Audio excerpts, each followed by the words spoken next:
I think the things you go through make you who you are. Mm-hmm. And in my journey, like there's certain things that I'm not really, I don't even let it into my system like that. I think depression is a luxury. Wow. Because where I'm from, you can't afford to be depressed. You got to pay the bill, right? Right. So you got to go to work. You got to get up. You got to go do what you got to do.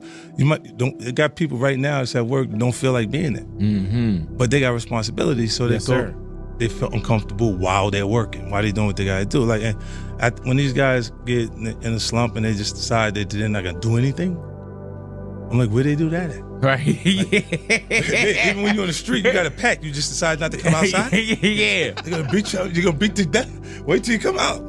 Now, all of the situations, if you don't have fear, then you just not acknowledging danger. Right. At that point. I learned that in the 50th law. Nah, yeah, but you just not stupid. Then you're not scared of nothing. So you watch that guy that just has zero fear, and say, yeah, we can get him. He tough. We're gonna have a hard time chewing on him, but we're gonna get him. Mm-hmm.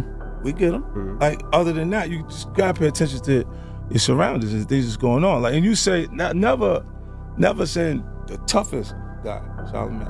I'm gonna do what I want to do. Mm-hmm. And then if I die in the process, I was doing what I wanted to do. Even the themes. Look, it's power to dollar. Yep. I get hit, I come back. Get rich or die trying. Yeah.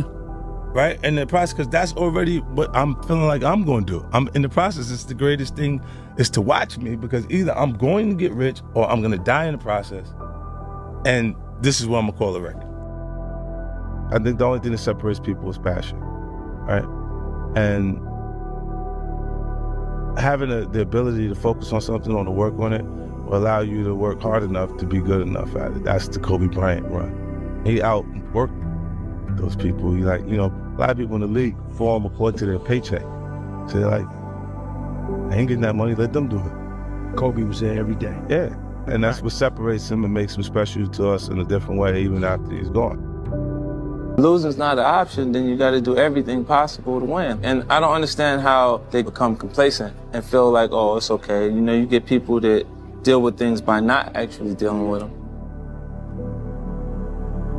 And it was a time that I actually didn't have anything, because the things that I acquired when I was hustling, it kind of went away.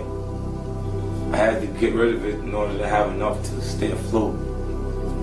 And things don't happen when you want them to happen all the time. It happens when it's supposed to happen. When God has a plan for you to actually be successful, it'll happen for you. So you got to be persistent, consistent, work. I didn't have a plan B. I said it absolutely has to work.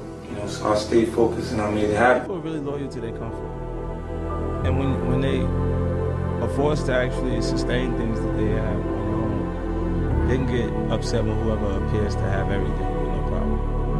Whoever's doing it easy in their mind, because I've been working to consistently keep it like that. I've been on the Forbes list 5 years in a row while I haven't released the album in 5 years, and I haven't released the record. While doing everything else, the part that they feel like isn't working, because when they're not actually making music and we're not really grinding on that level. See, I'm not in the street, but I'm close enough to the street to know exactly what's going on. Call me the fire hydrant.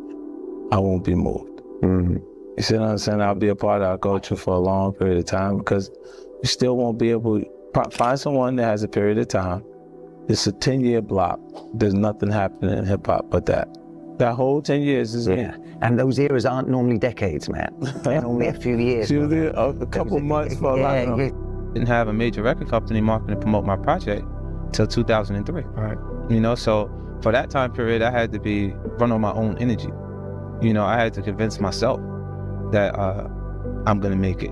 Regardless of how people felt at that time. And what it does is it makes you feel like, well, it made me feel like there's gonna be points that people are gonna mistake my confidence for arrogance, because they don't understand the process I went through and how much I had to believe in myself in order to make these things happen. I feel like you can will yourself into a good space. Things that are meant to happen will. And if you believe in yourself enough, you can help yourself learn. You can inspire yourself in different ways where you can actually discipline yourself, to the point that you can become good enough. Like from 97, when I started writing, it was full time. Every day I was writing music, because I had no choice. If I was gonna stop hustling, then how was I going to provide or continue the lifestyle that I created for my son's mom, my son, and myself? You can't have any success without jealousy, without envy, or entitlement.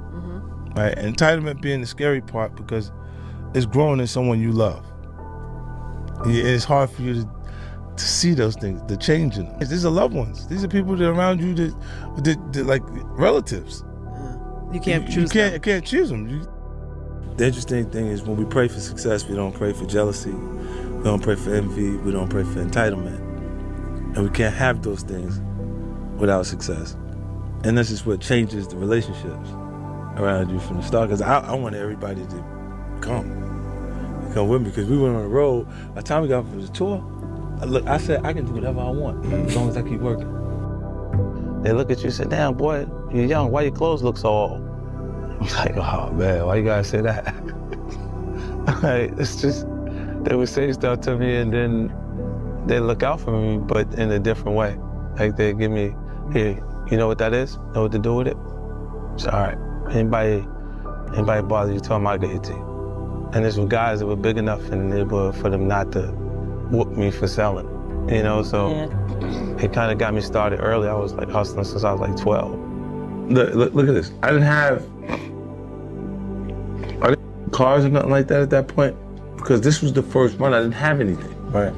I had $800 a month for my responsibilities, the rent and stuff. So I went on that tour. Following that, by the time I came back, it was $38 million there, and no idea what I was going to do before then in tax time. That's crazy. So it was like we went to work, like really work. I was like, it's like, what you going back for? You want to go home? Right. We didn't have at home. Right. You going back there for? Like, you know what I'm saying? Like, you want to go home? Like, that was a threat. If you told me if they push me to a certain point, I'll mess up in front of everybody. Yeah, I'm tired of the capability to just go there because it's just the way I'm brought up. Like, I never ran from anything because I didn't have nobody to go to. I've always had that, where I'm going. Home to get me? Ain't nobody there. Right.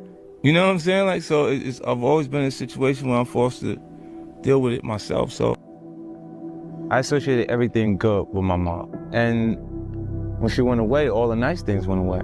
So I would see, you know, the nice cars, clothes, jewelry, different things, and they would appear to have everything from my perspective at that point. And it kind of led me into the same lifestyle that she was actually in. And I started hustling too, because they'd ask, like, what's the matter with your shoes?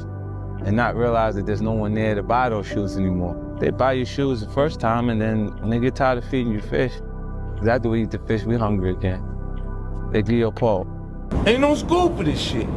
You gotta be smart enough to pick up the information as you go. I was crazy enough to believe what the fuck I was saying gonna happen was gonna happen. And that's why I was persistent enough and consistent enough to exist now. Amazing, but she says she's finished today. The housewife is done. So we're about to go check it out. But what I just dropped on Instagram, yeah, man, we ain't tolerating none of that.